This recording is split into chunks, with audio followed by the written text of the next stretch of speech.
Well, that there was a wild, wild game. The Phoenix Suns defeat the Milwaukee Bucks by a score of 128 to 127 in overtime in Milwaukee on the first game of a 5-game road trip, Eastern Conference road trip. What a fantastic victory, Matthew. Beautiful victory, dude. Did you think this whole game, I was like, I don't think the Suns are going to win this game, and they won it. This is the first time in a while where I was like, I don't think the Suns are going to win, except for the San Antonio Spurs game. But usually I'm just like, they're going to win this game. They're going to pull it out. Tonight, honestly, I didn't think they were. Somehow they did. They just didn't quit. It was awesome, dude. Great defense towards the end. Exactly. Defense, as Eddie Johnson said on the broadcast, defense travels. And that's what truly was the ultimate marker of this game, and what ultimately affected that final score was the fact that the Suns had the ability in the last 5 minutes to put up some defense to actually stop the opposition, the Milwaukee Bucks, from doing what they were doing that made them successful during those little runs throughout the game. So it's just a massive victory for the Phoenix Suns, man. It was awesome, dude. I was standing up watching this one most of the time. Overtime games, I've said it before, honestly not a big fan, but this one was an exception just because of how hard the Suns had to fight back to get into this one. It's like it had to make room for overtime. And they dealt with a lot of great shots from the Bucks, dude. Like the Bucks were, when you thought the Suns had it won in overtime, the Bucks came back. Fourth quarter, you thought the Suns might have had it towards the end. The Bucks made some big shots. So it was one of those teams, one of the best teams in the East. They're overlooked, but we handled business, dude. Yep, definitely a playoff atmosphere as the Suns beat the Bucks. So plenty to talk about on this episode of the Suns Jam Session podcast. So thank you if you are joining us along live, whether you're watching on Facebook, YouTube, or Twitter. We truly appreciate it. Make sure you follow the show on Twitter and the Phoenix Fans app at Suns Jam. You can follow me on Twitter at Darth Voida. You can follow Matthew on Twitter at Matthew Lissy. Make sure you subscribe on YouTube if you are watching along live on that platform. And go ahead and smash that thumbs up button. Give us a like. Give the Suns a like for this huge victory over Milwaukee this evening. You can become an elite Jamster by clicking the join button or by following the link in the description. And feel free to donate to the show via the super chat, because we can use it for beer money and Matthew's facial Rogaine products. Subscribe, rate, and review via the Bright Side of the Sun Podcast Network. Leave a 5-star review on Apple Podcasts, and we'll read it here on the pod. Email the show with the question, sunsjamsession@gmail.com. And a quick shout out to our nephew Eric, who's watching along with live. Eric was with us this weekend. He's becoming a huge Jamster, so shout out to Eric, right, Matthew? Yeah, future Suns fan in the making. He's learning the Suns right now. He's knowing the jerseys. He's like, which one are we? That's the stage he's at right now. So right now he's trying to learn the most he can in a great season. What a way to be a Suns fan, right? You avoid the last 10 years. You jump into this season. It's just perfect, right? And Eric wore number 46 in his youth basketball league for the Suns. So he's rocking the Aaron Baines number. So he's the same size as Aaron Baines. Yeah, seriously, he's huge. He's huge. He's a big kid. So shout out to him, and shout out to all the Jamsters who are joining us live. Drink them if you got them, Matthew. What are you rocking tonight? I got one for this one. 805. We had a few brewskis this weekend, but I gotta have another one. Well, let's keep it going. Drink them if you got them, Suns fans. Pop them. Sounds like the cops just showed up back there. Oh, always. Cheers. Let's talk about this big victory, y'all.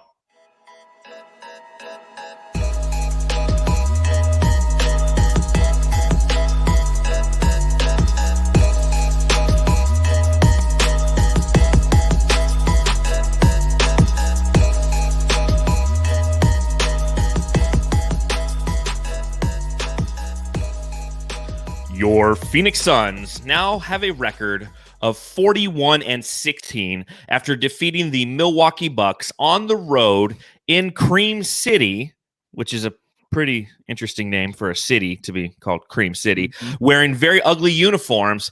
So, Matthew, the Suns beat the Bucks. Yeah. Are the Bucks an underrated team? They are. And I mean, we talked about it last pod where Giannis is just doing the same thing every year. And what you can compare, like what the Bucks are, I thought about it. Like in the fourth quarter, the paint area where Giannis is the best at, that is basically the season, the playoffs for the Bucks. Whatever he can't do in the paint is basically like what they can't do in the playoffs or important games. It's just like he's always stopped. I know he had the game-winning shot tonight. And he fell. I mean, that happens sometimes. Maybe it was the cramps hitting him a little bit earlier because I'm pretty sure he had cramps. But it's just like that paint area it's so tough for him at the end of games in playoff situations. And like, that is just like their whole season. It's up to what the hell they can do in the paint. I know they got some great threes when he was out of the game. Maybe they should focus more on that instead of having Giannis have the ball and take someone to ISO. But that paint area, dude, it's tough for them. And the Suns held strong. DA played the best defense I've seen him play this year in the fourth quarter. I mean, he's played stellar defense this year, but what he did against Giannis was amazing. Yeah, Giannis is, I mean, we talked about in the last podcast in which the Suns also won by 1 point. In that game, I believe we won 126 to 125. So very, very similar scores in both of the games that we've beaten the Bucks this year. Side note, in both games, we've beat the Bucks this year. But we talked about that Giannis is ultimately a cheat code. I mean, the way that this guy plays, the ability that he has, he's a 2-time MVP. He's a defensive player of the year. He is the complete package. And, you know, you can't get overly frustrated with it because it's just, he earns it. Now, don't get me wrong. Like every professional player, he bitches and moans and whines a little bit too much for my liking. But you know what? We have Devin Booker and Chris Paul and DeAndre Ayton. So, I mean, every team has guys who do that. But you look at how Giannis Antetokounmpo played in this game, 12 for 22 from the field, 33 points, 9 of 10 from the free throw line, 2 assists, 8 rebounds, 1 block. You know, just a very solid game for him. But unfortunately, as you mentioned, he had that cramp at the end. And instantly everybody's like, oh, no, non-contact injury. Yeah. I don't know if you noticed, but the play before that, when essentially it was the first play in overtime for the Bucks where they ran an offensive set, and Devin Booker just played an amazing weak side defense, shut him out, stole the ball.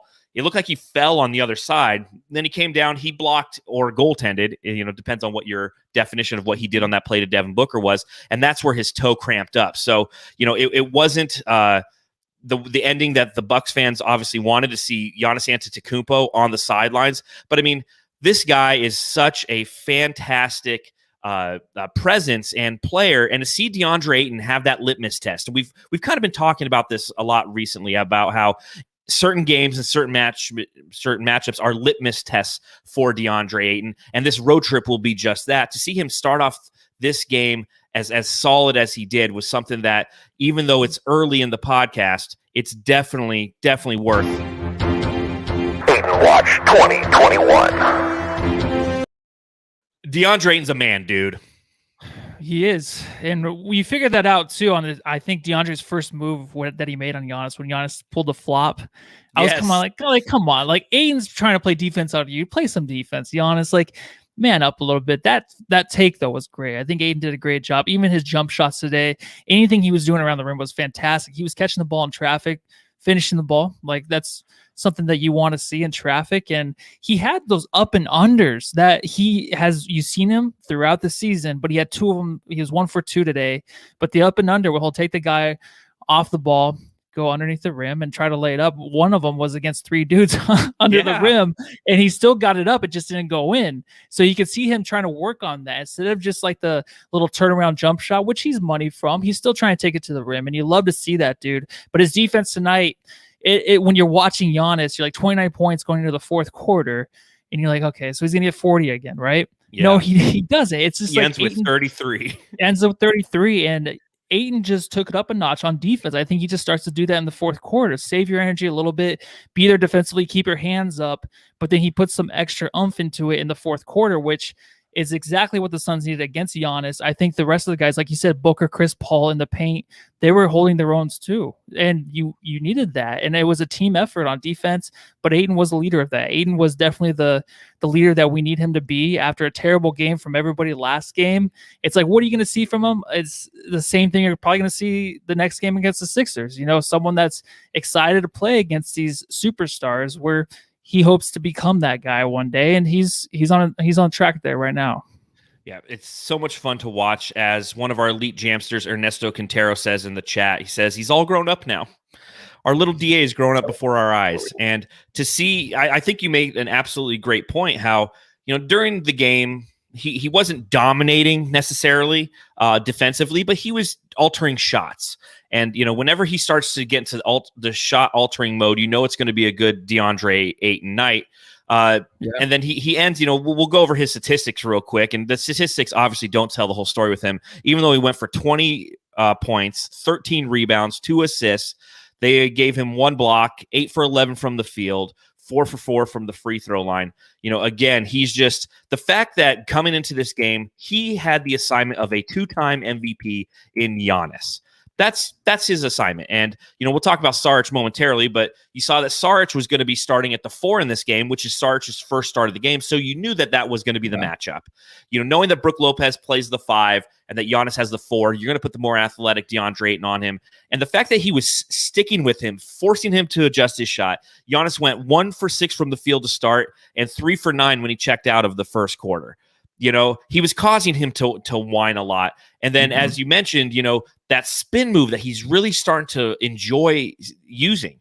And on the other side, Giannis, who was doing it to him kind of early in the game, he started meeting him at the spin point and knocking him off of his shot.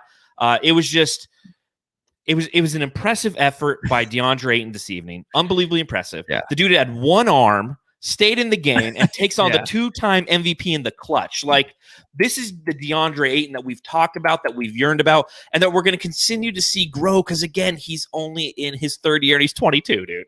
I know. There was one play where Giannis, it was, I think, early in the game where Giannis had like the little spin move, and then he on DA was trying to dunk over him, and you saw from like the camera above the backboard where like DA's like, holy crap, like he looks just like so amazed, like he's trying to dunk this right now, like that's the way he looked. But then there's a different look from DA the rest of the game where he's just so focused, dude. Like there was one play where Chris Paul had to step back after DA assisted him on the play, and Dia's like, oh, great shot, looking towards him, kind of celebrating a little bit. And Chris Paul's like, come on, like we're not going to celebrate that, like that should be something we do day in, day out. And then after that, you saw it's Ayton so focused, dude. The defense just running back and forth, making sure he's in the right place at the right time. Like you said, meeting like Eddie Johnson pointed it out. He's like, DA is just like meeting him at the shot. And that's something that's very hard to do, I feel like, especially with Giannis. He's so long. He has a lot of moves around the rim. It's like, how do you know what he's going to do? But he figured it out, and he is just growing up, man. Well, and again, the impact of Chris Paul is so apparent because on that one play where Chris Paul got him the ball, he was going up for the dunk and he got hacked.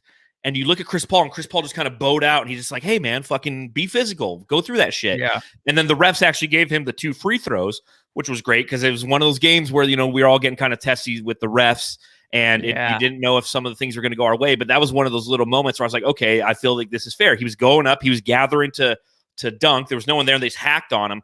But again, that's the influence of Chris Paul saying, hey, man, always stay aggressive. Always stay always stay hungry, DA. Who just wrote this in the chat? This is actually a really good. They called him an atomic bomb. That's a great nickname. This one right here. There it is. Ryan Cody. The atomic bomb has arrived. I love that, dude. That's nice, he was tonight, man. I mean, he was a game changer in this game. You look at other members of the Suns and how they played tonight. I think that starting off the game. Did you watch the pregame show? No, I didn't. Sorry. Okay, so the pregame show, they actually had video of PJ Tucker chopping it up with Devin Booker before the game. And I love seeing PJ Tucker. I forgot he's on the Bucks, obviously, because he was traded from the Rockets. But I absolutely love PJ Tucker because of what he did for Booker's development. You saw Booker hit a big shot in the clutch moments going glass off of PJ Tucker. And you just wonder how many times did that happen in practice? And, for me, a question for you, where does he rank on the former Suns still in the league list? Where does he rank? Like how, honestly, he was one of the ones where the buyout market, I wanted him to join the Suns. I thought it was a little cherry on the Sunday to have him in there.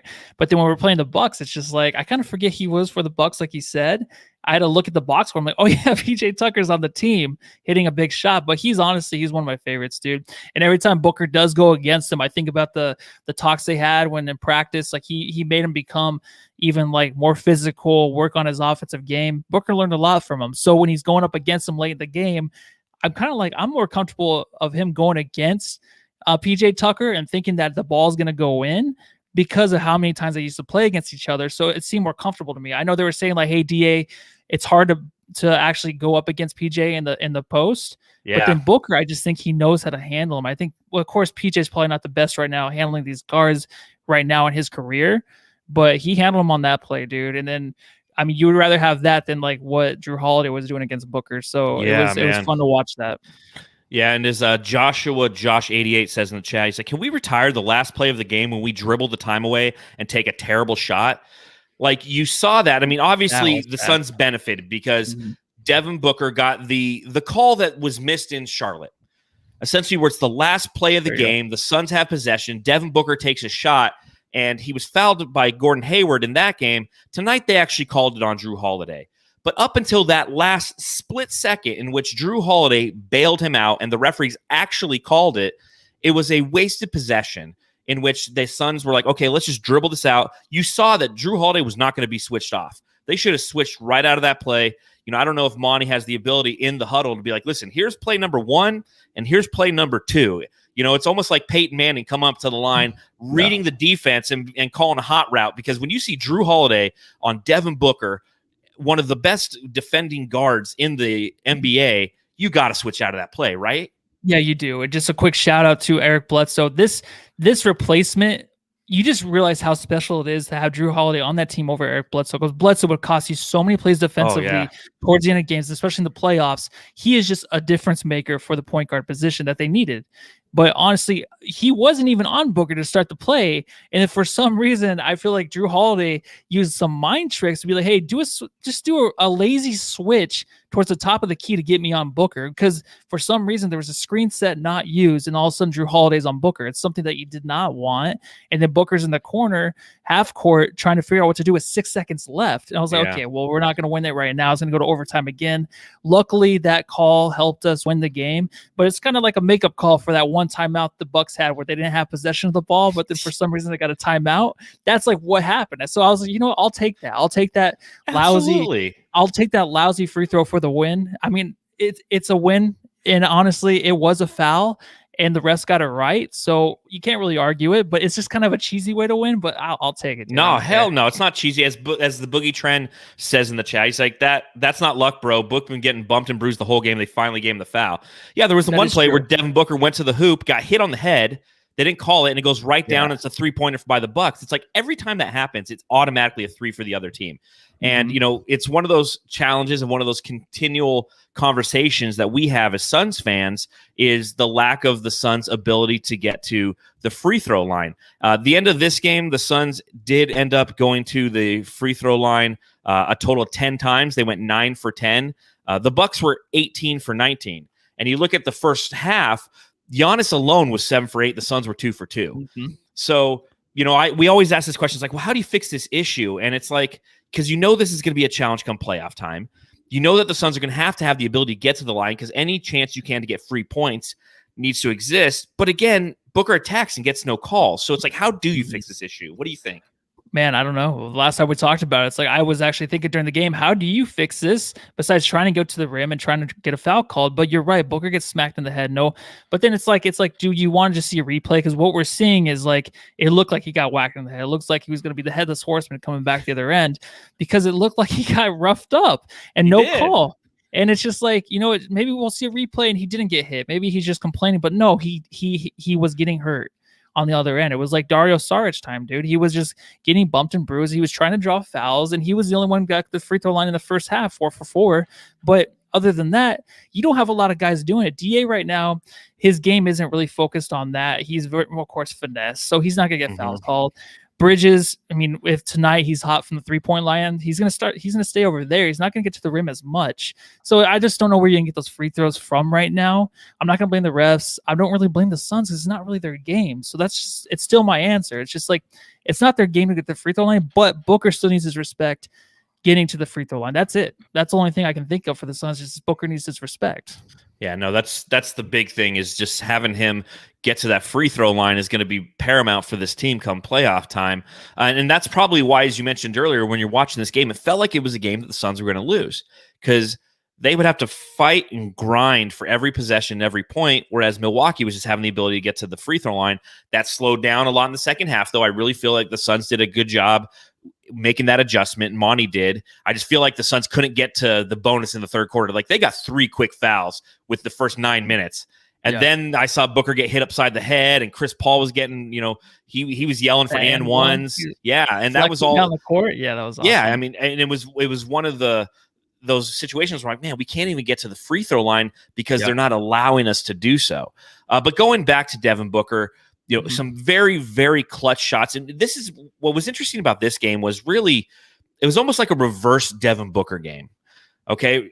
Allow me to try to explain this. Devin Booker has been known throughout the season to have the ability to come out and score 10 to 16 points in that first quarter and really set the team up for success moving forward. He'll take a long break in the second quarter, come back in the with about 4 to 5 minutes left in the second quarter, doesn't score any points. So if he had 16 in the first quarter, he ends with like 17 at halftime, and then he kind of goes with the game flow the rest of the game.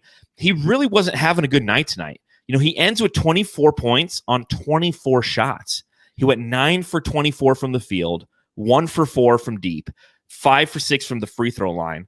And you look at his first quarter, and he was 2 for 7 in the first quarter.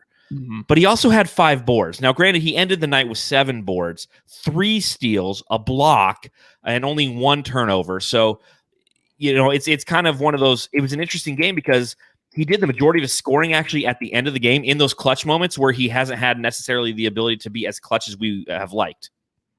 Yeah, but honestly, I mean, he made 2 of his first shots. So the first 2 shots went in. Yes. And then it was just for 5. Yeah, over 5. So it was just like what they're trying to do offensively. The Suns were just chop down that the way the Bucks were playing defense, like you had to chop them down by layers. Like Book couldn't get to his spots, I don't feel like. And when he did at certain times, like shoot the ball, but he wouldn't shoot it. He would look for the pass. So I don't know if it was like either he was in his head, he was just like, I don't know if I'm gonna get this off enough.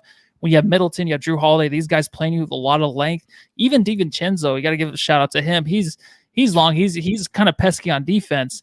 But when you have Booker trying to chop down the offense for the Bucks, trying to get to those layers, it just wasn't working. Everything was just so clogged. There's a lot of length in there. So I think it was just really tough for him. He almost got to the point where in the second quarter, he was trying to find himself, trying to actually get to the rim, trying to get his offensive game going because he knew like Chris Paul took care of business in the first quarter. So it's like, okay, now Book has to do it because what they were trying to do is have Book on the court when Chris Paul wasn't. And then it's like, okay, who else is going to help out? But then you had Campaign to help out in the second quarter. So when Book was trying to find his game, other guys were stepping up to help. Big time. But Booker, I just don't think he got to the point where it was like he was too careless with the basketball, forcing up bad shots. They just weren't going in. Kind of like the Spurs game where he just had an off night. So it kind of carried over. But for Booker, it's fine, though. I think he did good with the 7 assists, get his teammates involved. He didn't really throw away the game at all. So he made a lot of big plays tonight, especially the last free throw. So God bless him. You look at his last 5 games leading into this, going back to the Washington win, and we won that game by 28 points. He had 27 points in that game, but 11 for 24 shooting, not necessarily efficient. That's 45% from the field.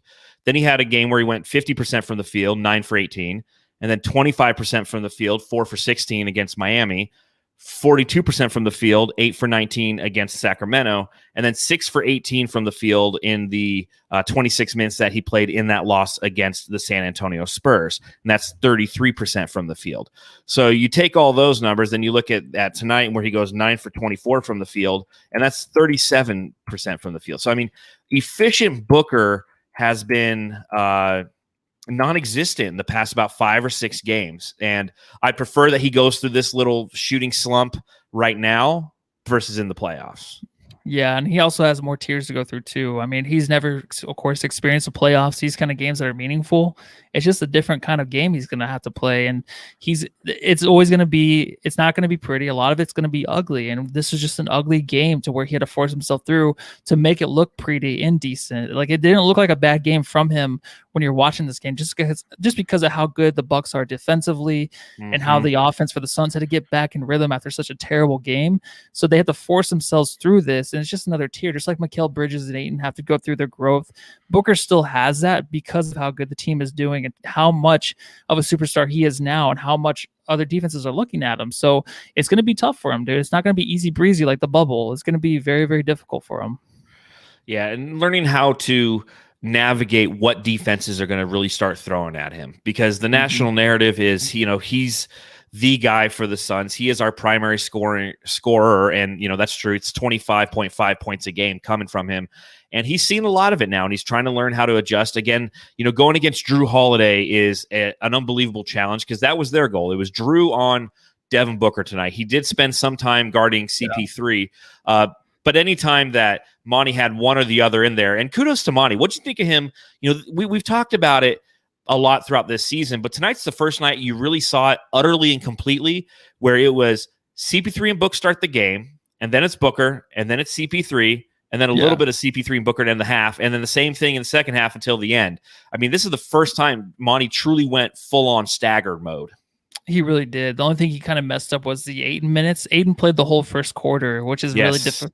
It's very different. Ayton usually comes out with like 6 or 5 minutes left in the first, but he played them too long. I know he was trying to match him up with Giannis, and that's smart. I mean, it's the only thing you can do. True. And luckily, you didn't have to worry about it later. But yeah, staggering those minutes because you want Book and you want CP3 on the court whenever, especially when the games matter. You want them on there to lead the offense. So you kind of look at that, right? You're kind of looking at Booker now, how he's going to help this offense by just being a team player, not having to score. What's he going to do to get this offense going? If Campaign's hot, is he going to give him the ball? That's what happened. Campaign scored 9 straight points. So it's like he understands, I feel like Booker, like who's hot, give him the ball. You don't have to force anything with this team. And he's really learning that. That's why it's valuable to have them staggered, dude, with Chris Paul and Devin Booker. So Monty did a great job. And of course, we never talk about him too much, right? We always kind of overlook him.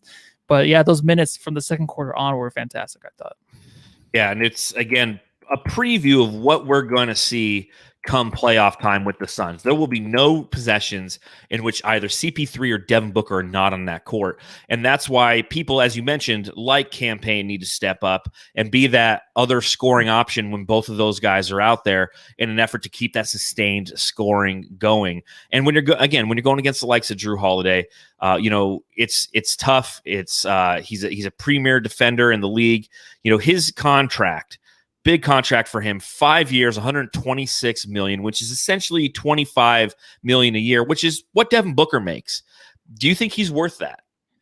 Yeah, I definitely do. I think all these guys on this team are worth it, whatever they're paid. I definitely do. Do you not? No, I do. I just, it's interesting to see how the Bucks are built and how they want to attack their future, knowing that the Giannis window is now, it's a 5-year window now because they've re-signed Giannis to the max, and their number 2 guy is now Drew Holiday. And it makes sense because you're basing your entire reputation and title chances on the fact that you are a defensive team. And I asked you the question at the beginning of the podcast on whether or not the Bucks are an under team. And I truly believe that, because they're kind of like the Raptors were a few years ago. Before the Raptors got Kawhi Leonard and won the championship, they were a team that played really good defense and perennially was in the playoffs, just couldn't break on through to the other side.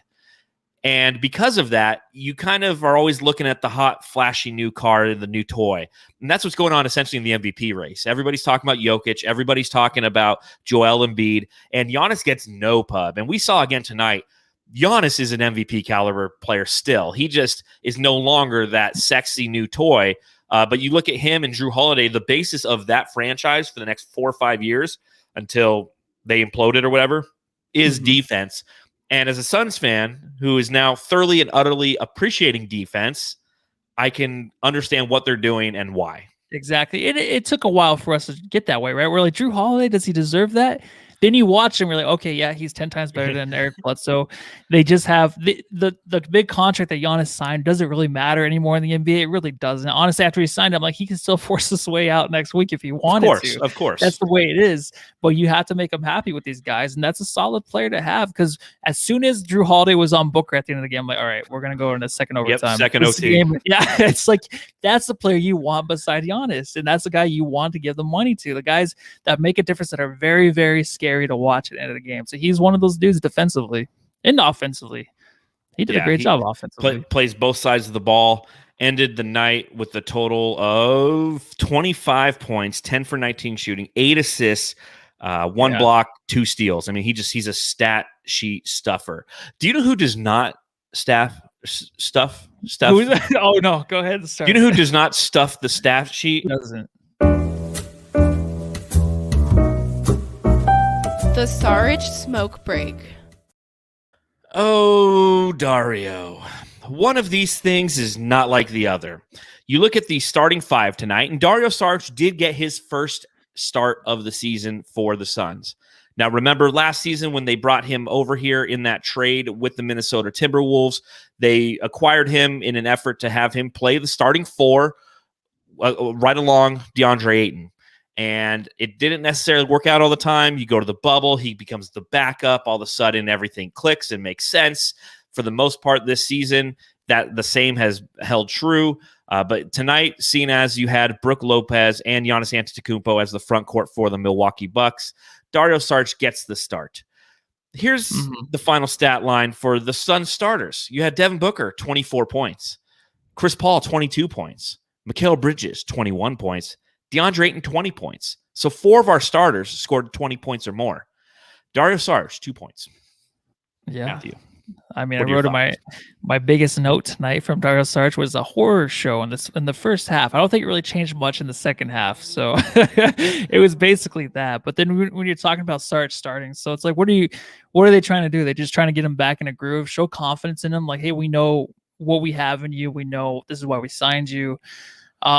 Can he get back in his groove starting? And it's like, no. And honestly, if Crowder were to start and get 2 points, like that's fine. This fourth piece that is in the starting lineup doesn't need to score. He's the glue guy. He's a guy that honestly you want to see at the end of games, and that's Jake Crowder. Saric is just, he's a little lost right now. So I'm lost for words really to figure out what the hell's going on with him. I know he didn't really fill his role at all tonight. I mean, absolutely not even able to really get any rebounds that were important. Things that you saw Jay Crowder do earlier, even like Tory Craig, like an abusive rebounder. Yes. Sarge couldn't even be that either. So you're missing a lot from him right now, and maybe there's just too much focus on him. Even the 3-point attempts, it's like you don't trust him to even jack him up and drain him anymore. There's just a lot missing from him. So a straight up horror show tonight, dude. Again, and maybe he'll find his way against Philly. Who knows? Yeah, maybe going back to because they drafted him, right? Yeah, Philly did. Okay, yeah. So he maybe going back to Philly is going to rejuvenate him. I don't know. I know last time we played Philly, he had a really, really solid game, but he just not good, good for our buddy Dario. And you like to see him have a different role in the offense in an effort to try to maybe jumpstart him. Obviously, it was out of necessity tonight that the Suns did start him, but his only 2 points came on a great pass from DA. It was DA going to the basket, had 2 guys collapse on him. He bounced past it to Dario. Dario's like, oh shit, and he got it in real quick. But in the first half, he was 1 for 5 from the field with 4 turnovers. And that's the stat that he led the team in tonight. He had 4 turnovers. He ended 1 for 7 from the field, 0 for 4 from 3. It got to the point where when he had a wide open 3, he dished it, and I think it was to Cam Johnson and Mikal Bridges, and he's like, you sink this because I am not going to hit shit. I'm front rimming everything. Yeah. He did end with 5 rebounds. But it wasn't necessarily impactful rebounds, as you mentioned. Tory Craig, who's somebody who I'll talk about here in a minute, but aggressively rebounds. Dario's not doing any of that right now. Again, these are the things that you're hoping that he's just kind of going through a slump right now. And come playoff time, he'll be more of an impact because he's going to have to be. This slump has been happening before the trade deadline, and we're about a month out from that now, man.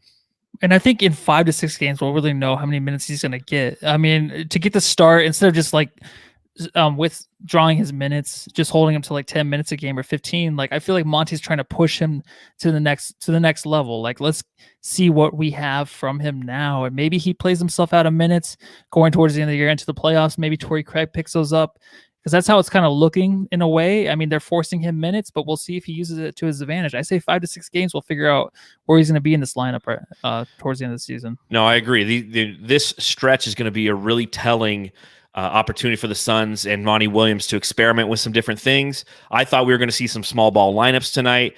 We did. There was a time in which you had CP3, DA were both out there. Then they had Cam Johnson, Jay Crowder, and Tory Craig. So it's a solid bench wing lineup, and that's what you're going to see over these next 5 to 6 games against these quality playoff level opponents. Monty's going to experiment, and we're going to, as you mentioned, Matthew, have a good understanding of what Dario's minutes are going to look like come playoff time, and hopefully he can keep himself on the court, because he's starting to play himself off the court, man. He is, and we need him. We know what he can give us. It's weird because you kind of like, what can he do? And it's just like, I don't know. But then he'll figure out a way to do what he does, and we just got to leave it to him, dude, because I don't know. He's so unathletic and out of sorts right now, dude, with the rest of the team, and it's just not looking good. No, it's really not. And as you mentioned, a guy who's really starting to eat into his minutes is Tory Craig.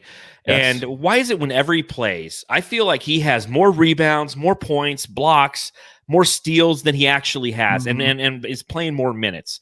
Because you look at his final line tonight, 14 total minutes played. I swear it was like 30. He had only 5 points, 5 rebounds, 2 steals, 1 block, 2 for 3 shooting, including 1 for 2 from downtown. Why is that? I don't know. That's sometimes I hate looking at the box score for that reason, because a lot of these guys do that on this team. Like Chris Paul, 13 assists. It's like, yeah, he played a lot of minutes and did a lot, but that's still a larger assist amount than I thought. But Craig is that guy. When he's on the court, I feel so great. When he's with Mikal Bridges, any of these wings on the court, he does such a good job of spacing, just doing what he has to do. Even when he shoots a 3, you think it's going to go in. That's one of the things where we didn't think we were going to get. Defensively, he's fantastic, dude. He didn't play that many minutes tonight, but I feel like he was on the court for 40 minutes because of how big he plays when he's on the court. And those rebounds are very, very vicious. He is just in there. He finds a way to nab at the ball and just to take it away. He will muscle, man. I don't remember a son that was that great at rebounding in a long time that will just go and just rip the ball out from someone, except for Chris Paul. Chris Paul does that too, but this year we have him and Tory Craig who just will rip it away from defenders. And even if he doesn't get it, like, he will fight for them, dude. So I love seeing that. I haven't seen a guy like that ever with the Suns. Yeah, as Joshua Josh 88 says in the chat, he says impact minutes. And that's what it is. I mean, you look at him, and the reason I think that he plays much bigger than the minutes he actually is because he's not one of those guys who disappears on the court. There's some guys who for a quarter and a half, you'd be like, oh shit, I didn't realize he was out there the whole time. He hasn't touched the ball, no big rebounds, or if he it's just one of those like soft rebounds and a dish. And the other thing is I think he really doesn't make very many bad decisions. So you're seeing all of these different things come together. You know, maybe this was the Tory Craig revenge game because the Bucks are the team that essentially traded him for cash considerations. But again, you know, he ends with just 5 points and 5 rebounds. But every one of those rebounds, as you mentioned, and the 2 steals, every one of those rebounds and steals were aggressive. They were making the Milwaukee Bucks expend energy. And I love seeing guys that do that. I just really think that it's such a quality add to this team. Mm-hmm. No, it is. I mean, it's a lifesaver in many ways because Nader's gone. I mean, people in the comments were talking about, I forgot Nader's on the team. I have too. I have the last few games. I'm like, what is wrong with Abdel Nader really? Like, it was like a knee. It was like a hamstring. It's like, this guy's been out for a long, long time. Yeah. And he was playing very acceptable minutes. Tory Craig comes in, just takes all of his minutes and like, oh yeah, his hamstring. It's just hurt. Like, don't get it at all. It happens sometimes with these players that get hurt. Like we saw with TJ Warren all the time. TJ Warren used to get hurt, be like, what is wrong with him? Like, he's never coming back. Oh, I know. This is the way it is with Nader right now. But honestly, it doesn't upset me. I mean, Carter's getting more minutes, and we had Tory Craig, so we're filling those holes, and we're doing a good job at it. I mean, they are. Excuse me. It's not a we. They are. It's not a we. It's a them. No, never will be. Another guy I want to talk about real quick is just Mikal Bridges. Yes. Oh, yes. Nice to get his stroke back. 5 for 7 from deep. 21 points for Mikal Bridges in this game. Nice to see him put up these kind of statistics considering over his last few games. I mean, you go back to the Utah game, he had 0 points. He had 20 the next night against the Clippers, then 15, then 6, 0, 13, 7. You know, he's somebody who defensively he hasn't been making a big impact. And offensively, he has been almost no impact. So, you know, as I was writing my notes for this game in preparation, I was really, if Mikal didn't have a good game, I was really going to sit down and we're going to have a good conversation about, okay, what's going on with Mikal? I know he's, you know, in his 3rd year now. He's at the back end of that 3rd season. He's somebody who plays a lot of minutes. He's probably tired. The fatigue is definitely, you see the fatigue with a lot of players in the NBA. Is Mikal the victim of fatigue right now?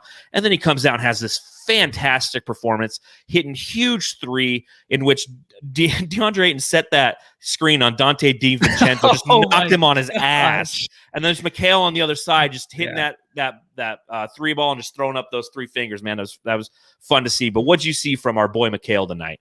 It was honestly, I thought it was rough. Besides the 3-point shots, it was rough. He had a few good little jumpers in there, but defensively, you're right. It was a rough game. I felt like he got dunked on by Drew Holiday. Holiday, yes. He That took him to actually school. kind of, I'm sorry, like we like Mikal very much. He's improved so much, and maybe he's just tired because this is a full season, a lot of games and a little amount of days. And it's like the first season he's played fully, you know, starting every game. So that has to have an impact on him. But when he got dunked on, I'm like, Mikal, like what? That was the one time I got mad at him this year. I'm like, what are you letting him dunk on you for? Knock that guy out. That actually made me kind of upset. But then he hit some big threes tonight, dude. And honestly, that's the thing that saved him, and that's what saved the Suns tonight. So he stepped up. Like I said, Campaign did in the second quarter. Mikal Bridges did too in the second and the fourth quarter. He was phenomenal tonight from three. So he helped us in that way. But defensively, he's just not as much of a threat as he was earlier in the season. Maybe he'll get back there, but I think he's just kind of tired, dude. I really do think that. So maybe load management comes into play towards the end of the year. I wouldn't be too upset if some of these guys do sit once in a while. I'm just throwing that out there to give him some rest. I'm with you. I think it's a year where you can get away with it. You can get away with it this year, so you might as well just do it. Well, and I also think as you go through this next stretch, as I mentioned, this is going to be a great litmus test once again. These next 6 games that we have after this Bucks game. I mean, the combined winning percentage of these teams is ridiculous. These are all playoff caliber teams. I think you really put your nose to the grindstone, push through these teams, and have those opportunities to learn who you are as a team and what teams are going to try to do to you. And then once you get through that stretch, then you just go, okay, let's do some load management games. We definitely have a plethora of wings. You can give Mikal a night off. Tory Craig can get a start. I'd be okay with that, especially if we're going against a team that we should beat. Of course, we know how the Suns play against teams that they should beat. But I'm not ultimately opposed to that because we're going to finish with the 1 or 2 seed. If we drop to 3, it's not the end of the world, I think, either. We're going to finish with a top 3 seed in the West. So we're not at that point yet. We still have about 15 games left. But I think in the last 4 to 5 games, especially those last 2 games against the Spurs, fuck it. Just maybe throw some load management in there. But, Mikal, fantastic tonight. Cam Johnson also had 13 points off the bench. Campaign, the Cams combined for 25 points off the bench. Dude, they're awesome. They really are, man. I mean, they're going to be so key to our success come playoff time, right? Yeah, Cameron Johnson, dude. Like, he had an off game last game, but he really everybody did. Yeah, no, this is the 4th time I said that. I don't even know why I mentioned that at all. But honestly, Cameron Johnson, he's taking another step, dude. He's getting to the rim a lot, and we love that. So he's just playing big boy basketball right now, dude. Rebounding the ball. I mean, not rebounding, but just playing big under the rim, playing big where he has to play defensively. He had a good defensive play against Giannis too today, so where he poked the ball away. So he's holding his own. He has a lot of confidence right now. I like that. Well, I mean, again, a great win for the Suns tonight against the Bucks. They win 128 to 127. They were outscored in the paint by 22 points. Their turnovers, they won that battle by 1. They had 6 more threes. I mean, that kind of was what it came down to because they were plus 18 from deep, and the Milwaukee Bucks were plus 9 from the free throw line. So, and they out-rebounded us by 6. So it was a very quality win for the Phoenix Suns tonight in Milwaukee.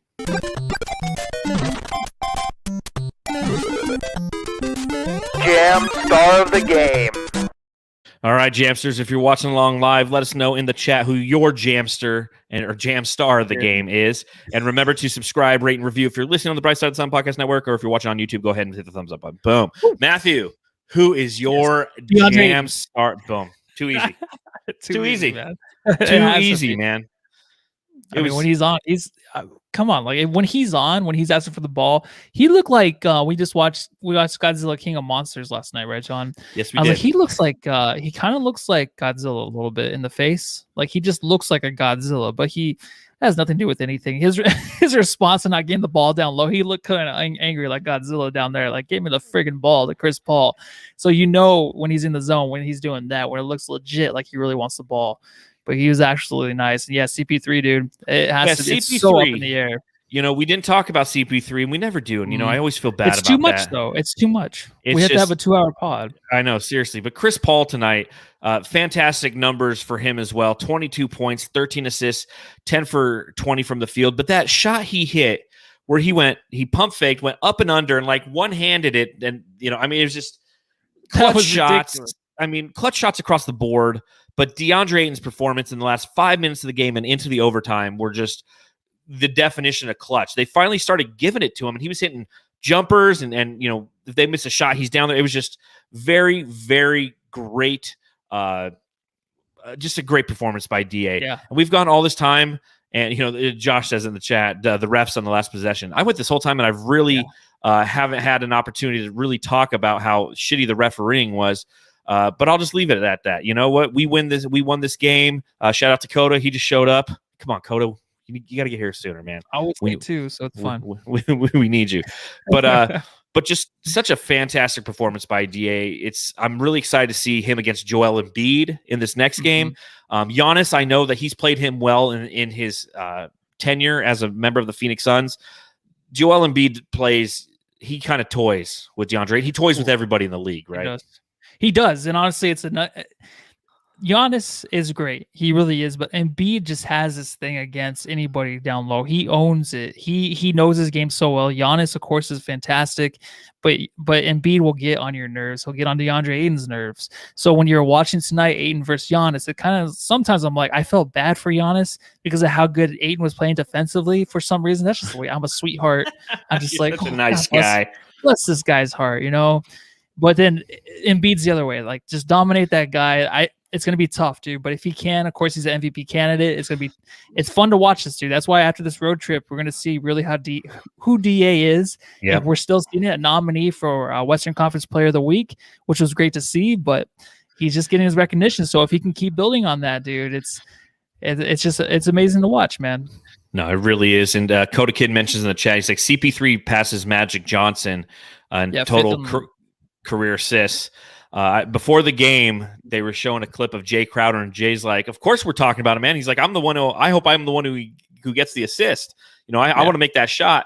And the play that it was a fast break play to Devin Booker for a slam dunk. It was fantastic. And we do have some people saying in the chat, it's like, "Nope, talk about that bogus timeout call." Let's talk about that bogus timeout call.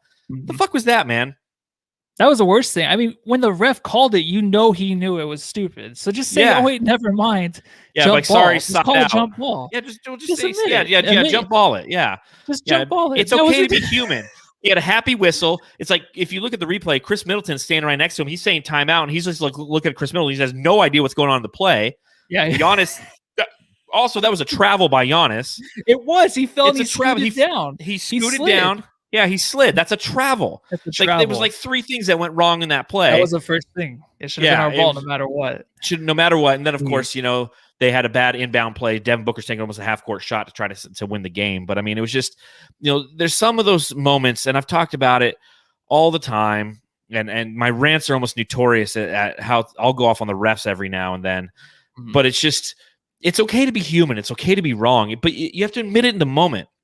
I don't want to read some stupid report the next day where it's like, "Oh, the last 5-minute report from the referees, we fucked up this and this. Sorry," because the Suns could have 2 more victories right now and be first place in the Western Conference if the referees had just got it right or stopped taking the time to go, "Oh, yes, we are human and we have fucked up. So you know what? We're going to admit that, and we'll all go on with our lives and be happy." But no, you are infallible, and if you messed up a call on the game, you're going to continue to go that way because you have that. I can't be wrong. I mean, if I'm wrong, then I probably shouldn't get paid to what I'm. I'm not good at my job, and I could lose my job. So I'm clearly, it's just.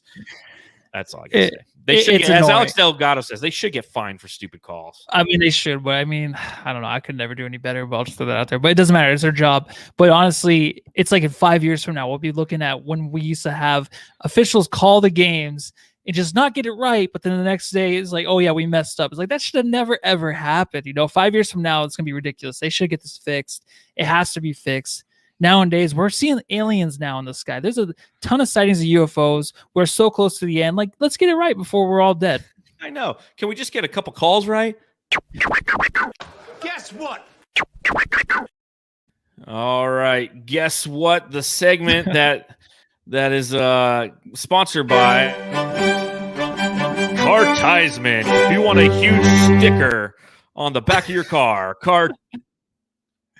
Beautiful. So, yes, guess what? Who wins, Suns or Bucks? Matthew said Suns. I switched it up. I said Bucks just because I'm trying to catch Matthew, and I'm just finding myself falling further and further behind. I'm almost clinched. Matthew is now at 30-11 on the season. I am at 24-17. Next up, is the Philadelphia 76ers, a team that lost to the Warriors tonight. We play them on Wednesday. What is your matchup to watch, Matthew? Ooh, it got to be Booker and Ben Simmons, right, dude? You must have the stats of Booker against Ben Simmons and the Sixers because he's phenomenal. Booker is phenomenal against the Sixers team. So it's going to be something that I want to watch. I want to see DA against Embiid. This could be, I mean, if the Suns make the championship, this could be the matchup in the championship. It'd be a fun one because you have Booker and Ben Simmons, and you have Ayton and Embiid. Those are great matchups, man. I mean, I don't think you can ask for anything else. And I'm excited to watch both of those, obviously, but I want to see Book just light it up. It's just anytime he plays this team, dude, he gets up for it. So I'm excited. Yeah, it's going to be an interesting game. Ben Simmons didn't play tonight. He was out with illness. I don't know what that's relative to, but knowing that, maybe he's resting up or something. I don't know. Maybe he's getting ready because he knows that Devin Armani Booker is coming to town. You look at their head-to-head in their careers. Devin Booker averages 22.9 against the Sixers in games in which Ben Simmons plays. Ben Simmons actually averages 16.1. The rebounds goes Ben Simmons' way, 8.2 to 3.7. Assists goes Ben Simmons' way, 7.8 to 4.7. But you look at how this game's going to come down to it. I mean, essentially you have the best team in the Eastern Conference going against the second best team in the Western Conference, nationally televised game. Although I am excited to see Devin Booker versus Ben Simmons, it's Ayton, big game Ayton, national TV Ayton going against Joel Embiid, and that's going to be fun to watch. I mean, Joel Embiid is a bona fide MVP candidate. He probably won't win, and I don't think that he should. I think that Jokic has definitely proven that. Yeah, let me know about that. What do you think? I'm on. Talk about that? No, we didn't talk about it, but for those of you who listen to Brian Windhorst, who I'm not a big fan of, his podcast last week where he pretty much let off the podcast being like, what's stupid is people on Twitter who think they know everything, yada, yada, yada. And then he started doing these takes of people who like on Twitter would do.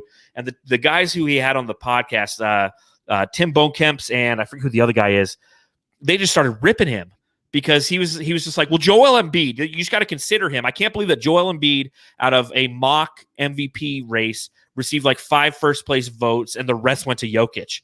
And they were just explaining all the reasons as to why that occurs. And like Windhorst just couldn't wrap his mind around it. And they were getting so argumentative. It was so funny for me to listen to because it was just like, if I was talking to Windhorst, I'd love to call him an idiot too. Yeah. Well, this is a perfect year for Embiid to get everything together. He was just so great. Everyone's been waiting for this year from Embiid, and unfortunately he got hurt, so it does cost him. But he's phenomenal. He is a better player than Jokic fully, defensively and offensively. Yeah. Jokic, I love. Jokic deserves the MVP this year for sure. It's just I think we've been waiting for so long for Embiid to have a full season of an MVP caliber season, and it was this year except for he got hurt. So everyone's bummed out about that, but Windhorst was just not prepared to really go up with those two guys at all. Statistically, a lot of it, I mean, you can't give him the MVP. Embiid is amazing. He's gonna even if he puts up 40 and 15 or 20 the rest of the year, I don't think you can give it to him just because Jokic's stats are insane. And they're insane, and the games played again. That was one of Windhorst's things. He's like, well, yeah, he's only missed like 18 games. That makes his impact even better. It's like, no, because he's like, because it's a shortened season. He's helping his team so much. It's like, yeah, but in a shortened season, every one game that you miss is actually like 1.2 games. So up to this point, he's missed a total of 18 games. When he finishes, he's only going to have 74% of the season played if he plays in the rest of the games this season. And Bill Simmons was talking about it on the Bill Simmons podcast, like the smallest amount of percentage that a player has played and still won the MVP relative to the entire season was like 86% or 83%. And it was like the year that what's his nugget? 1977, Bill Walton, the year that he won it. So it's not going to happen. It's definitely Jokic. Yeah, he's playing phenomenal basketball, like legendary basketball. But that's where I stand on that debate. But you go back to this game that we have to play on Wednesday, and we are going against an MVP candidate who's averaging 30 points, 11 rebounds. He shoots 54% from 2-point and 37% from a big man who averages 3.1 threes taken per game. It's going to be interesting to see how the Suns attack this game. I don't know if they're going to have another big lineup, but DA is going to be drawn out. he's going to be taken out of the paint in this one, and he's not going to have the ability to get as many of the rebounds unless there's long rebounds from those misses. Yeah. But it'll be really interesting to see. Just remember though that the Suns did beat them earlier in the season. Yeah, they did. I mean, they don't really struggle against the team. Oh, voice crack there. Move along, John. Hey, look, we got a Bucks fan in the audience. Hey, guys, a Press Bucks fan here. Good game and good luck the rest of the season. Thank you, Michael Witt. Thanks for joining us, man. Tough competition you guys are. And as we were saying earlier, you guys are underrated. I really think that they're going to surprise some people come playoff time because you know what? They play defense. All right, Matthew, who wins the game? The Suns or the Sixers? I'll let you pick first. I'm going to go Sixers. Okay, I'm going to go Suns. Woohoo, I finally got one. All right. Great. Now, given everything that's going on and the fact that you're killing me this season, it probably means the Sixers are going to win this game. I think Aiden's going to have a great game. I think the Sixers pull it out in a close one for sure. Well, it'll be a fun game. And, of course, you can join us here live right after the game because that's what we do here on the Suns Jam Session podcast. Thoughts? Brains? So real quick, I wanted to bring up a couple things. I did see earlier in the chat that some people were talking about Mo Wagner. I know Mo Wagner was recently released by whoever the hell he was playing for. Any thoughts on Mo Wagner? I know that even if we were to pick him, baseball? No, he's the 4/5 from. He played with the Wizards. He's from Michigan. He was on that Michigan team that went to the Final Four. But I don't even know if it's a moot point because it's past the point of no return. Anyone you add to the roster right now is not eligible for the playoffs. But that being said, did you see who the Brooklyn Nets recently added to their roster? Who did they add? Who did they replace Aldridge with? Mike James. Oh, did they really? Mike James is now my player, 2K Universe. That's him. Mike James is now a member of the Brooklyn Nets. And if you don't know who Mike James is, welcome to the bandwagon. That means you are a the Suns have been really shitty for a long time bandwagon. We thought he was the truth when he played number 55 for the Phoenix Suns. And the Suns have to play the Nets later this week. Do you think that there is a Mike James revenge game out there? I don't know, man. How could you have a revenge game against someone like a franchise that gave you the opportunity like the Suns did, right? I mean, they really gave him an opportunity. He had a couple of good games. He looked so solid, especially in Summer League, he looked really good too. And we were very excited to watch him play. Yes, we were, man. I mean, it didn't work out, but if you look this guy up, if you remember watching him, he was like my original 2K player. He just looked like my player from 2K. So that's the one good thing he's got going. Yeah, Mike James, as a member of the Phoenix Suns, back in 2017-18, averaged 10.4 points a game, 3.8 assists a game, 1.5 turnovers a game, and shot 26%, almost 27% from three. He started 10 games for the Suns and played in a total of 32 before the Suns traded him to the New Orleans Pelicans that season. And I don't even remember what we got back. Oh, no, we just waived him. We just waived him. Yeah. Oh, Mike James, man. Yes, as Gonzalo D says, the dark days. Super dark.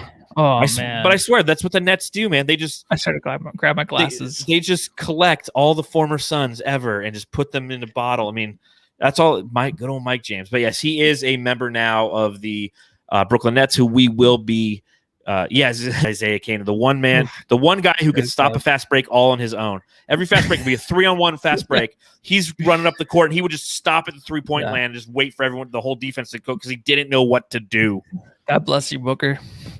Oh, man, once upon a time. So I think on that note, we're going to wrap up this edition of the Suns Jam Session podcast. So this is a reminder again, for all those who are joining us live on YouTube, go ahead and subscribe, hit the thumbs up button. We appreciate you coming here and hanging out with us right after this Suns win over the Milwaukee Bucks. If you want to, you can subscribe, rate, and review if you're listening on the Bright Side of the Sun Podcast Network. If you want to become an elite Jamster, you can just click that join button or follow the link in the description. And if you want to leave a 5-star review on Apple Podcasts, we'll read them right here on the pod. Email the show, sunsjamsession@gmail.com. You can follow the show at SunsJam on Instagram, Twitter, and the Phoenix Fans app. And you can follow me on Twitter at Darth Voida. And you can follow Matthew on Twitter. I'm Matthew Lissy. And on that note, we're going to see you on Wednesday. It is a 5 o'clock Arizona time game again. Let me see. Actually, I have it pulled up. No, I don't. Because I know the Boston game's a 4 o'clock start. So that means we'll be going live here, obviously an hour and a half out or 2.5 hours after that game. 4 o'clock, right? Are we still 3 hours behind? We're 3 hours behind. Yeah, so it's 7 o'clock Eastern, so it's 4 o'clock start. For the Sixers game? Yes. All right, then there you go. So we'll see you here on Wednesday. Yeah, everyone go home and love your family. Take care, everybody.